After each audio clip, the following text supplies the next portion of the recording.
I think it's easy to look at a panda and forget it's an actual real animal. It's hard to conceive that the incredible forces of evolution that create highly effective, lethal predators would turn one into this? And for all the creationists that are inevitably frothing to write a comment about how this is proof that animals are created and not evolved, why would our Lord Creator create something so terrible? This spherical ball of evolutionary mistakes is clinging to existence. And while this is very sad because they are very cute, they don't necessarily garner a ton of sympathy when you learn just how bad they are at being animals. Pandas have evolved to eat a very narrow range of food, a range so narrow it's basically just one thing: bamboo, a plant that has almost no nutritional value and is full of cyanide. It's so toxic that pretty much all other animals avoid it, and it's so nutritionally deficient that they have to spend up to 12 hours a day, almost all of their waking hours, eating enough of it to survive. And for a bear, this makes even less sense. They're members of the Ursidae family, related to grizzly bears, polar bears, and black bears.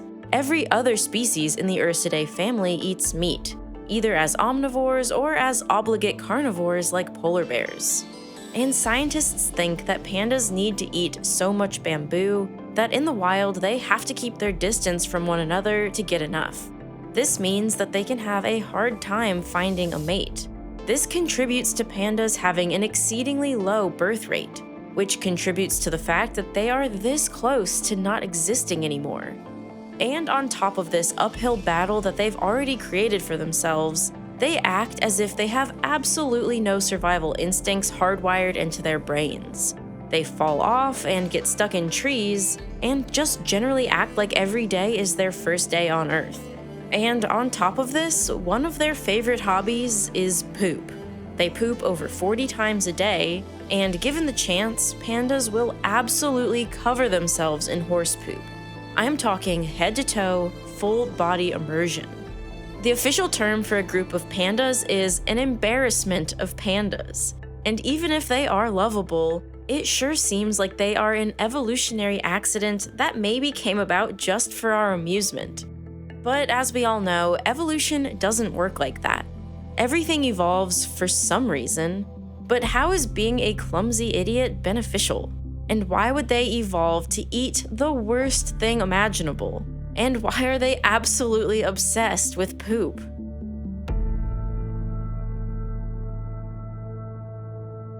Giant pandas are herbivorous bears native to the bamboo forests of south-central China. And although they are members of the Ursidae family, they have taken a unique evolutionary path. Around 40 million years ago, the ancestors of bears split away from the other caniforms. Then, around 23.4 million years ago, the Ursidae family split in two. The genus Ailuropoda was all alone on one branch, and this is what pandas evolved from. All the other bear species evolved on the other side of that branch. And as pandas continued to evolve, they did something truly baffling. They evolved to stop eating meat, transitioning to eating almost exclusively bamboo.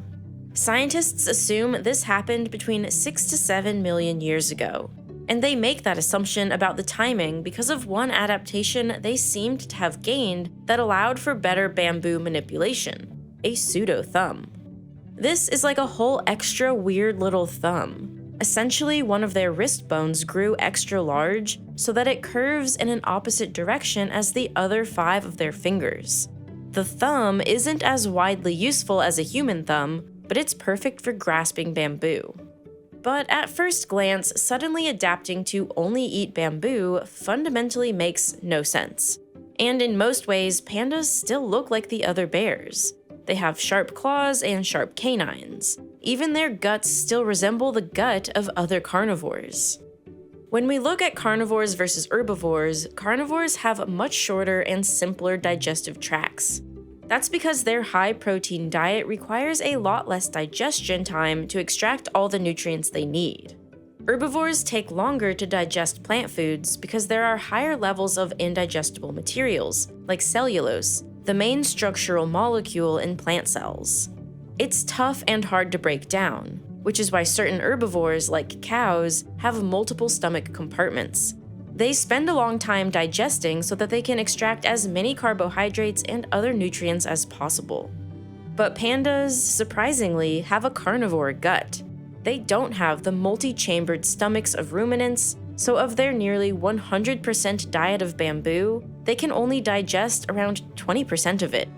This means they have to eat a lot of bamboo, up to 35 kilograms per day, which is also why they poop 40 times per day. The food stays in their guts a little longer than most carnivores, but still, this seems wildly inefficient.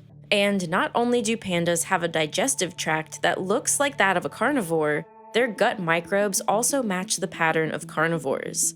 Gut microbiome diversity is highest in herbivores, then omnivores, with carnivores coming in last. You'd think that millions of years of only eating bamboo would introduce a bit of diversity into the panda's gut bacteria, but that's not the case. In fact, once panda cubs are weaned off their mother's milk and transition to eating bamboo, the diversity of their gut bacteria decreased. As the scientists write in their paper on the subject, a carnivorous digestive system fed with a bamboo-dominated diet is not a typical feature of evolution. But as dumb as this seems, there's usually a reason behind long-standing animal adaptations. And in this instance, starting to eat bamboo kind of made sense for pandas, sort of. Bamboo may be low in energy, but in southern China, when this adaptation came about, it was abundant. Plus, it grows exceptionally quickly. Bamboo is one of the world's fastest growing plants, with one species growing more than 1 meter per day, and reaching its maximum height of 20 meters in just under 2 months. And the highest diversity of species of bamboo is in southern China. And as it so happens, it perfectly overlaps the limited territory that giant pandas exist in, even though they probably lived over a much wider range in the past. Bamboo is such a dominant species that in a bamboo forest, almost no other plant life grows. And not many other animals eat bamboo. So for any animal that can evolve to consume it, bamboo provides a bounty of food unlike anything else. But it does seem particularly weird for a meat eater to suddenly be okay going from eating delicious succulent meat to poisonous sticks. But scientists think pandas underwent another strange adaptation to make them fine with this, an adaptation that is as weird as it is sad. Around 4.2 million years ago, pandas lost the function of their T1R1 gene, which is what's involved in detecting umami flavors in meat, which are driven by L-glutamate. L-glutamate is an amino acid present in high quantities in protein, so it signals that something is especially full of calories and nutrition. And suddenly, pandas could no longer detect it, which probably made meat a lot less enticing, at least going by flavor. What a curse. Likely at first, pandas just adapted to eat a little bit of bamboo due to its abundance. And then, after a long time, they gradually lost their ability to enjoy meat, and thus lost most of their hunting instincts. They might have still eaten fruit for a while, and even today they'll eat fruit if you give them some, but almost no fruit grows in a bamboo forest. Given all of these factors, some scientists think that pandas were probably eating nothing but bamboo as far back as 2.4 million years. But regardless of when it happened, a carnivore evolving to eat only bamboo is unprecedented evolutionarily speaking.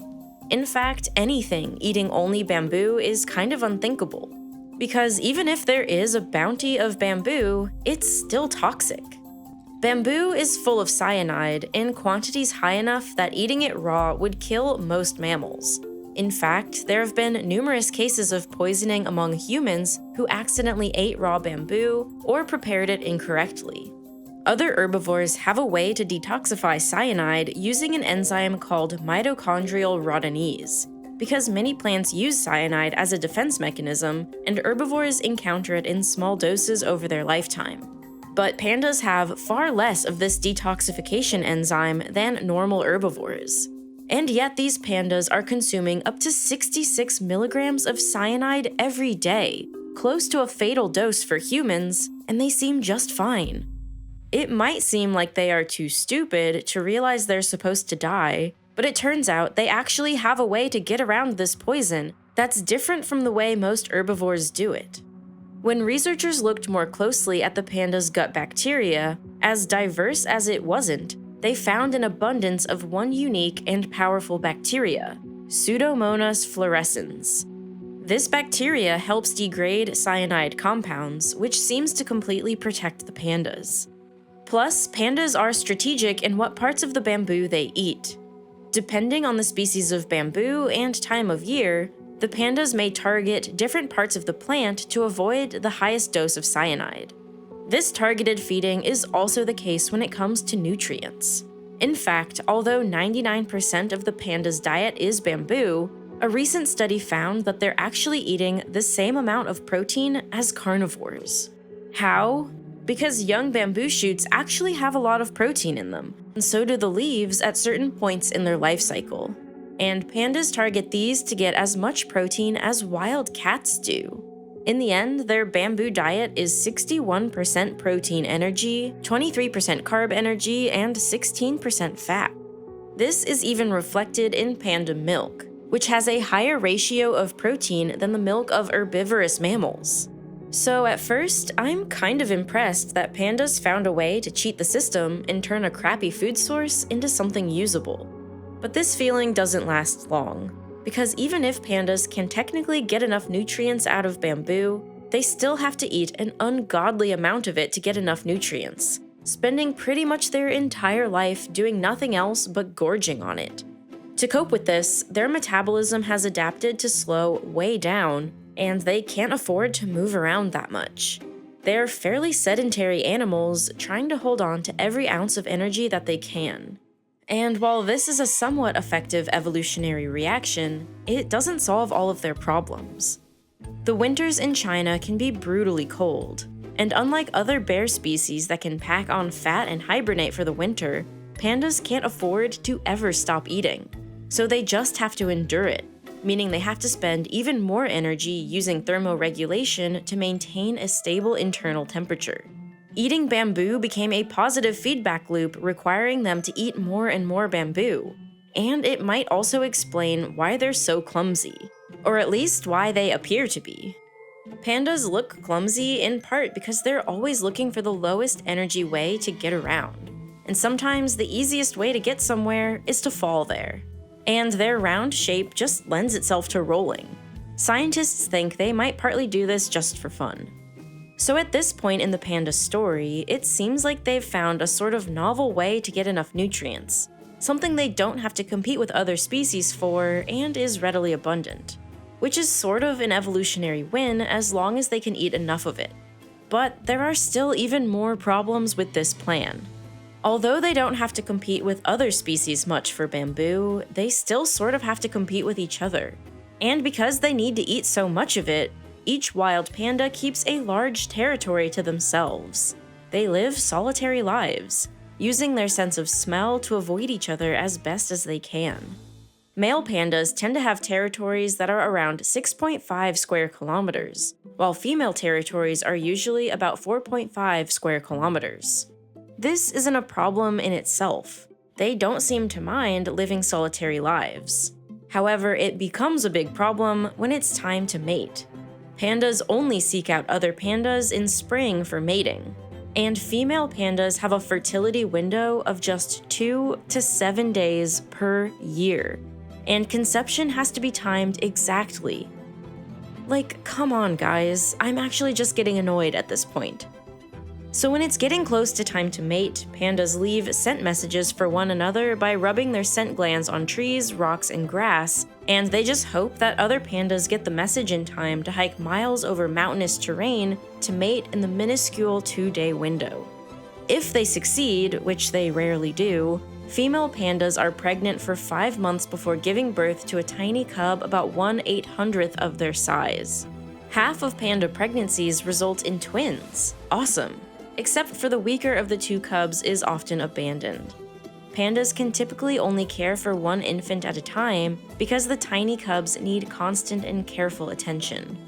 I get that this happens in many animals, but this just seems like yet another way pandas are begging to go extinct. Their evolutionary path is just kind of an impossible one. But what about the poop thing? Could this maybe be the secret to their ongoing survival? Giant pandas in central China's Foping National Nature Reserve have been seen absolutely smearing horse poop all over their entire bodies, really focusing on their face and necks. Is this fun? Or is this some other weird adaptation that somehow helps them? Recently, scientists think they made a breakthrough in this horse poop mystery. They noticed that the pandas seemed to do this most when it was cold outside. Could it somehow be a way to keep them warm? Because pandas are fiercely protected, scientists rarely get access to do direct experiments with them. So for this scientific question, the researchers used mice.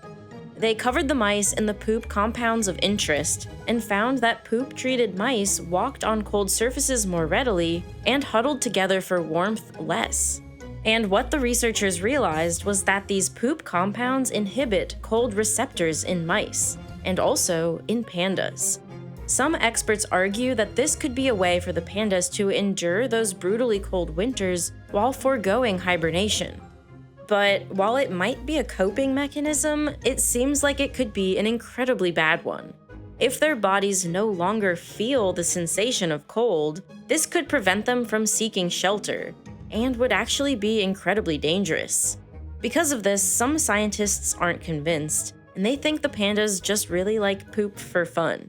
So at best, this behavior is weird and gross, and at worst, it's downright stupid and maybe suicidal. Horse poop is probably not the secret sauce to their unlikely ongoing survival. I know I'm kind of joking about all of this, but it really looks like pandas are just simply bad at surviving. It looks like they exploited the environmental niche of bamboo, but at a great cost, basically dooming themselves. Because of all of this, certain simulations make some scientists think that pandas have been on the decline for thousands of years or even longer. Some argue that if humanity had never existed, the panda would still go extinct in the very near future. It's undeniable that they are slow to adapt, and that their very specific niche puts them at a disadvantage if any single thing in that environment changes. But humans are really, really good at changing the environment. So even if pandas have been declining without humans, humans have undoubtedly made it worse. Panda population decline accelerated rapidly in the 1700s, when agriculture and human civilization expanded rapidly in central China.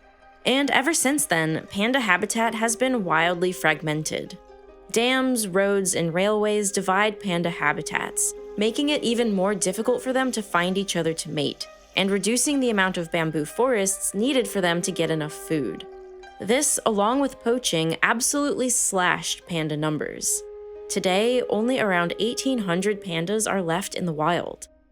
Regardless, if we don't intervene, pandas would absolutely go extinct. Captive breeding programs have saved pandas from the brink of oblivion, and now humans are working to create corridors between forest reserves to link up wild pandas once again. Do we as humans spend a ridiculous amount of money trying to keep an animal that seems to want to go extinct alive? Yes. But is it maybe our responsibility to try? Also yes. Evolution did them dirty, but so did we. Sometimes we just have to take care of the idiots amongst us. My favorite part of studying biology is looking at these evolutionary questions, the big causes and effects that shape every animal on Earth. How competitive pressure and genetic mutations led to the supremely weird bamboo diet for pandas. How a drying climate caused ants to become fungus farmers. How becoming upright animals allowed us to become extremely smart animals. The path to higher intelligence in humans is unlike anything else in the animal kingdom. And it's something I've explored in depth in a 5-part Nebula original mini-series called Becoming Human. In this series, I explore the major steps in human evolution, from toolmaking to hunting to long-distance running to language to the birth of consciousness as we know it. Nebula is the streaming platform we built for exactly this reason, to create original content that takes a little longer, has a higher production value, and explores areas that we want to take a deep dive into, things that don't always work on YouTube. And right now, for the holiday period, we're offering gift cards to Nebula for you to give to your friends or family members. This is a great last-minute gift idea, and one that doesn't add to the pile of stuff that Christmas so often brings. It's a totally digital, instant gift that will give your friends and family so much original content without having to worry about yet another subscription service. 1 year's subscription is only $36. Or to give your friend or family member access to everything Nebula will ever have to offer, you can gift a lifetime subscription for $300. This is a great gift for the people who lament having to pay for so many subscription services to get quality content these days. With this option, you can buy once and never pay again. Lifetime subscriptions, whether it's for yourself or as a gift, help fund original series like Becoming Human and so many others. And I know that there are thousands of you who got access to Nebula earlier through an old bundle deal, and we want to make it easier for you to come sign up directly to Nebula. So we're offering a year of Nebula for only $30. So if you've ever had access to Nebula before and want to keep supporting what we do, signing up directly is the best way to do so. By becoming a Nebula subscriber, you get to watch all of the experimental and new ideas that are being made by your favorite creators all the time. There are so many amazing original shows and films on Nebula, like Tom Nicholas's new feature-length Boomers documentary, a documentary about the rise of the gerontocracy and the questionable legacy of the baby boomers. Or my recent Nebula original called Archaeology Quest, where I got put to the test in Paleolithic survival tasks. I made stone tools and ceramic bowls, threw spears, and collected mushrooms, all to try to see if I would have had what it takes to live in ancient times. So for less than the price of a cup of coffee per month, you can get access to all of Nebula's originals, along with the Real Science full catalog without any ads. You can also easily download videos to watch on the go, all for just $3 a month. So go to nebula.tv/realscience or click on the link in the description to get 40% off a yearly subscription for the incredibly low price of $3 a month.